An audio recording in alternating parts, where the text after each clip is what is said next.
Hi friends, welcome to நம்ம சமையல். Today afternoon வந்து கொஞ்சம் மார்னிங் வச்ச குழம்பு வந்து ஃபுல்லாக முடிஞ்சது.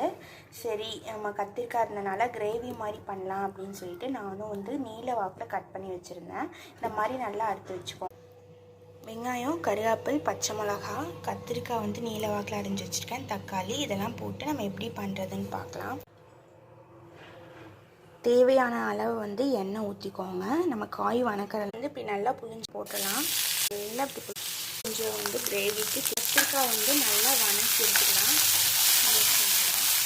நல்லா வணக்கி இதை தனியாக எடுத்து வச்சுக்கலாம். கலர் மாறணும், இந்த அளவுக்கு வணக்கி எடுத்துக்கோங்க. ஒரு பிளேட்டுக்கு மாற்றியாச்சு பாருங்கள். இதுக்கு கடலைப்பருப்பு, சீரகம், கருவேப்பிலை, பச்சை மிளகா, 2 பல் பூண்டு போட்டிருக்கேன். அது நல்லா வைக்கிறேன். தக்காளி ஊற்றிக்கிறேன். மிக்ஸ் பண்ணிக்கலாம். இதில் வந்து பார்த்திங்கன்னா கொஞ்சமாக மஞ்சள்தூள், மிளகாய் கட் பண்ணி வச்சுருக்கிற